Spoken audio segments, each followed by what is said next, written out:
immobilier, un aménageur qu'on appelle Yamini Albert. Ce sont ses lots. Il a contribué au lotissement. Et donc dans le partage, il a eu des lots.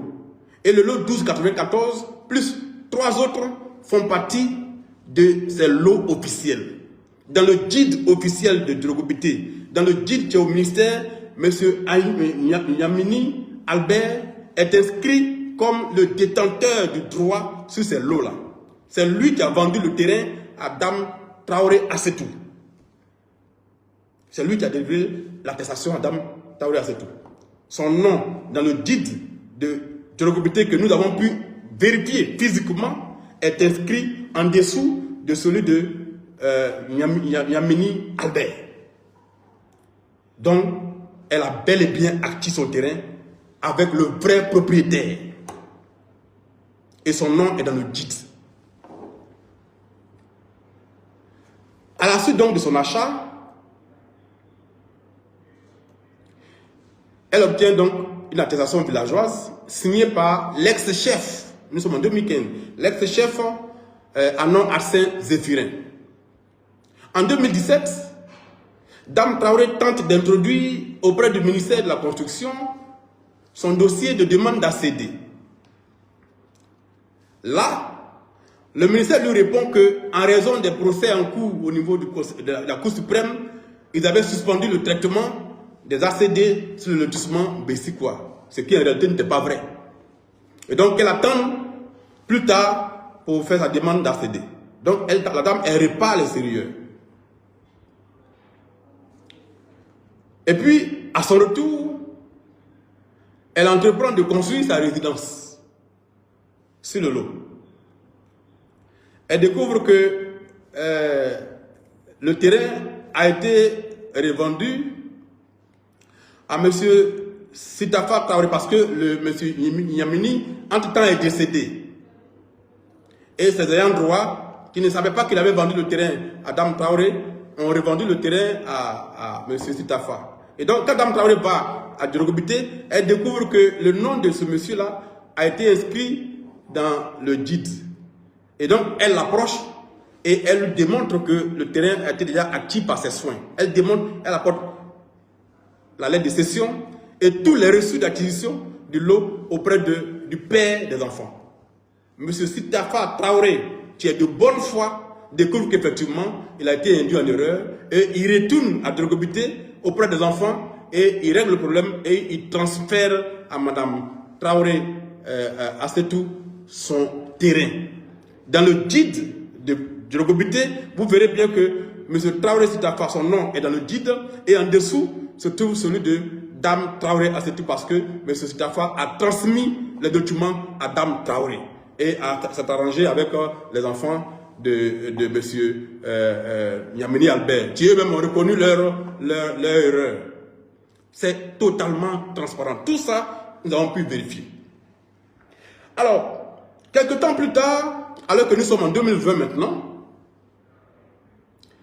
Dame Traoré, selon ses propres dires, quand nous l'avons interrogé,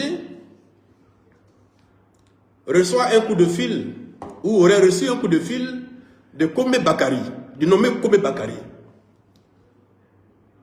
lequel, selon elle, lui aurait proposé de lui racheter son terrain, ce qu'elle aurait refusé.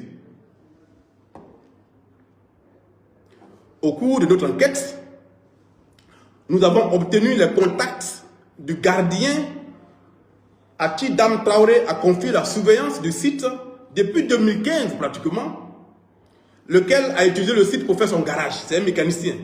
Nous avons pu le retrouver et nous l'avons interrogé pour voir s'il pouvait confirmer les dires de Mme Traoré Assetou. Interrogé par les journalistes de l'Éléphant déchaîné, le mécanicien déclare ceci. Il dit que il reconnaît avoir été installé sur le terrain par Dame Traoré Assetou, laquelle, précise-t-il, ne lui a jamais pris de l'argent, alors même qu'il a exploité son terrain pour faire son garage.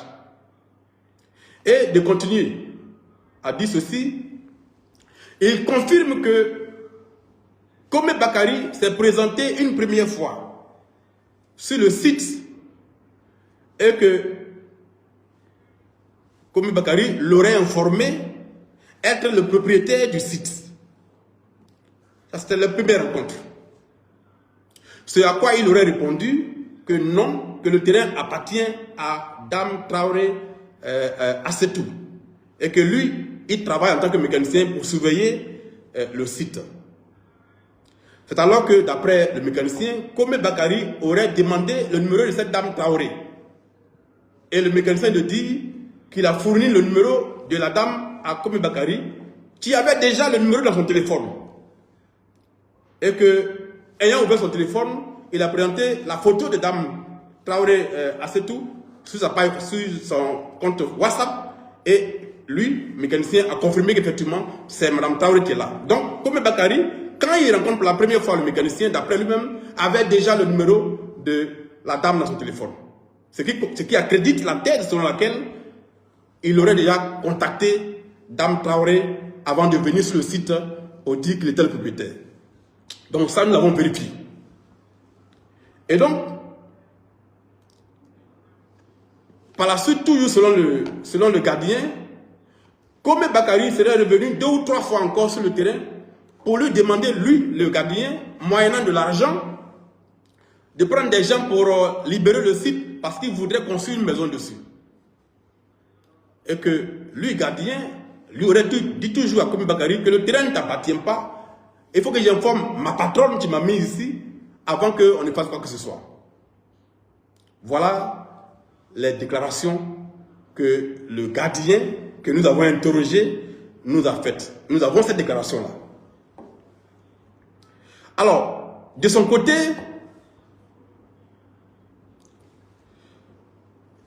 donc je répète que Dame Traoré avait dit que Komi Bakari l'avait appelé pour lui proposer d'acheter son terrain qu'elle avait refusé. Et que par la suite, elle a découvert que Komi Bakari avait obtenu un ACD sur sa parcelle, alors que son nom ne figure pas dans le guide de Djorgobité.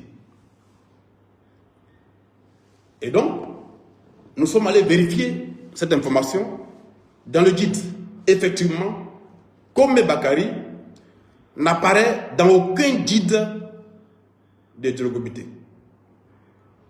Bien au contraire, le lot 1294 dans le guide reste toujours en tant que propriétaire initial, la propriété de Nyamini Albert. Donc, Dame Traoré a dit vrai. Qui a donc vendu à Komi Bakari le lot 1294 de l'îlot 135? Nous avons approché Komi Bakari. D'abord par téléphone. Pour lui demander une rencontre. Par la suite, nous lui avons envoyé un questionnaire. Il nous a assuré qu'il viendrait lui-même à notre rédaction pour nous expliquer les éléments. Nous lui avons donné rendez-vous à 17 h.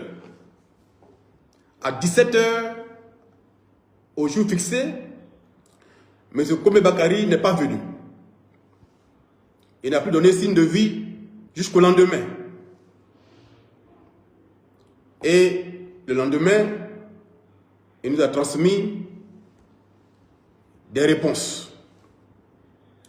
Qui lui a vendu le terrain 1294? À cette question, il répond que c'est M. Ato Nandji, propriétaire terrien d'Abobo Baoulé, qui lui aurait vendu le terrain.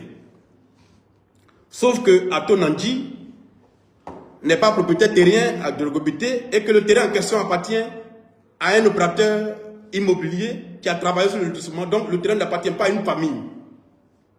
Donc l'affirmation de M. Komi Bakari, selon laquelle il a acquis le terrain avec Ato Nandji, n'est pas vrai factuellement. Factuellement, ce n'est pas vrai. Donc Ato Nandji n'a pas pu vendre le terrain à Komi Bakari. Autre chose, où est la lettre de cession que Ato Nandji lui aurait donnée quand il a payé le terrain? Ça n'existe pas. M. Komi n'a pu nous la produire. Alors, On continue donc à l'interroger. D'où sort-il son attestation? À cette question, il nous répond que son attestation figure bien dans le guide officiel de Djorgobité 2, ce qui n'est pas vrai. Son attestation ne figure pas dans le guide de Djorgobité 2.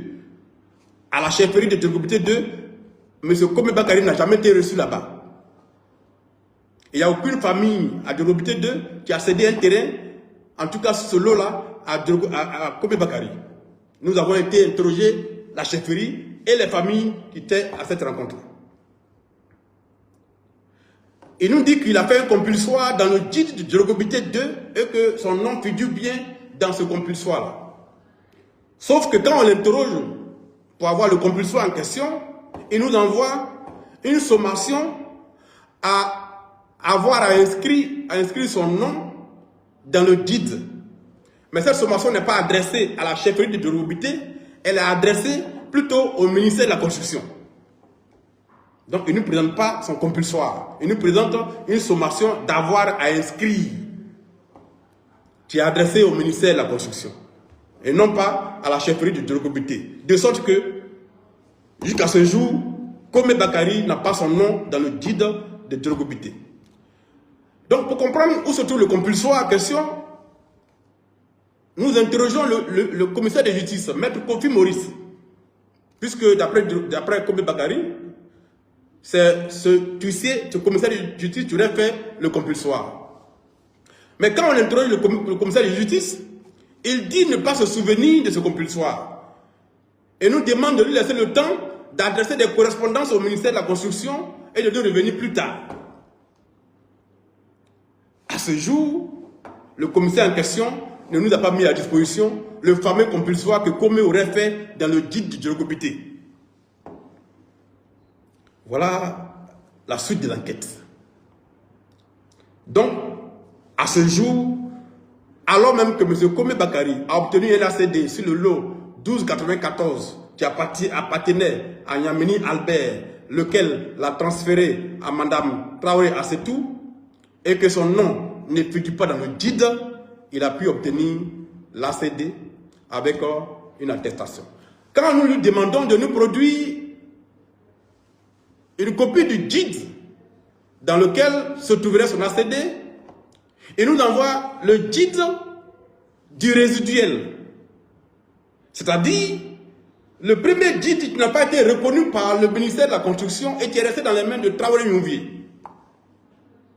C'est ce que M. Kome Bakary nous envoie comme faute capture d'écran du guide dans lequel se trouverait son attestation.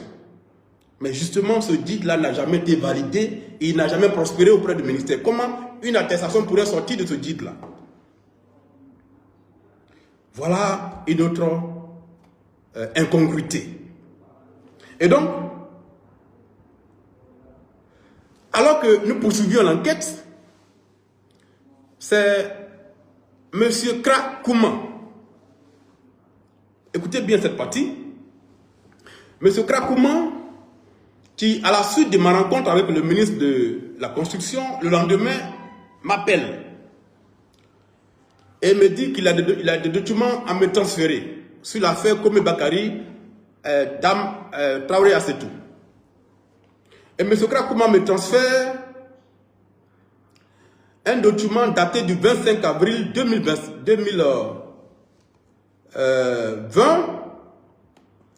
portant la signature du chef du village de Djorgobité 2 ayant pour objet annulation d'attestation d'attribution sur le lotissement Bessikwa adressé au directeur du domaine urbain. Dans ce document, le chef de Djorgobité aurait écrit, puisque c'est son nom qui est cité, le chef de Djorgobité écrit qu'il a procédé à l'annulation de l'attestation du lot 1294 au bénéfice de Nyameni Albert et que désormais le même lot est attribué à Kome Bakary. Voilà le document que M. Kra Kouma, directeur de l'urbanisme, me transfère par WhatsApp. Et c'est le contenu du document. Le chef de Djorgobité aurait donc écrit au directeur de domaine urbain pour l'informer qu'il avait pris sur lui le soin d'annuler le lot, l'attestation sur le lot 1294, lot qui appartenait à Yamini Albert, et que désormais c'est Komi Bakari qui en est le détenteur. Ce qui est matériellement impossible. Parce que le lot en question appartient à un opérateur. Il n'appartient pas à une famille. Donc le chef ne peut pas avoir le pouvoir d'annuler ce lot-là. Mais on ne s'est pas arrêté à cette déduction. Nous avons pris le document et nous sommes partis encore à Djologobité pour aller le présenter au chef de Djologobité. Pour lui demander s'il reconnaît avoir signé un tel document au bénéfice de Komi Bakari, alors même qu'il dit qu'il n'a jamais rencontré Komi Bakari.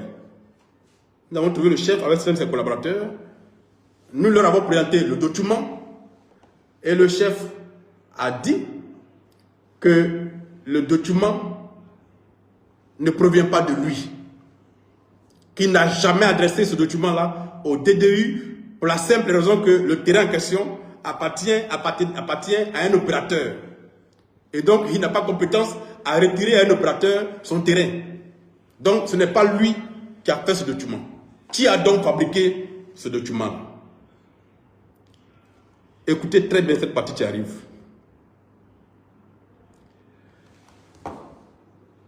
Alors même que nous échangions avec le chef de Djologobité, nous avons appris le cas d'un Ivoirien qui se trouve au Canada et qui est aux prises aussi avec Komi Bakari en justice. Cet Ivoirien a payé son lot depuis très longtemps. Au moment où il part pour faire son ACD, il découvre que M. Komi Bakari a déjà un ACD sur son terrain. Et donc, il décide d'attaquer l'ACD devant le Conseil d'État. Et dans les échanges d'écriture entre les avocats, l'avocat de Komi Bakari, nous avons échangé avec le représentant de ce Ivoirien qui est à l'extérieur, nous l'avons approché pour l'entendre. L'avocat de Komi Bakari, dans les documents qu'il transmet au Conseil d'État, et donc copie est remise au représentant de l'Ivoirien qui est à l'extérieur, se trouve un document dont nous avons copié aujourd'hui, qui est adressé au président du tribunal d'Abidjan. Et ce document porte en objet annulation du lot. C'est-à-dire que dans ce document adressé, soi-disant par le chef de Djologobité, au président du tribunal d'Abidjan, il a écrit que, et ce document est daté du 26 février 2022,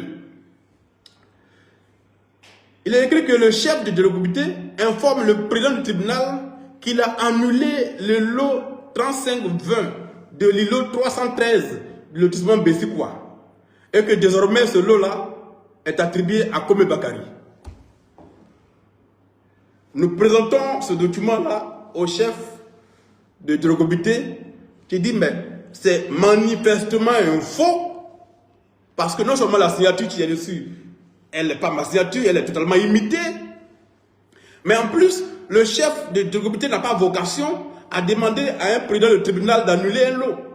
Pardon, d'informer un président du tribunal qu'il a annulé un lot. Le chef ne peut écrire qu'au ministère de la Construction pour dire qu'on concerne le lot. Il ne peut pas écrire au président du tribunal dans une procédure dont il n'est pas informé. Où est-ce que Komi Bakari a obtenu ce document-là, qui est adressé au président du tribunal d'Abidjan et qui a servi au Conseil d'État? Question. Évidemment, comme il ne veut pas nous rencontrer, on n'aura pas la suite de cette question-là.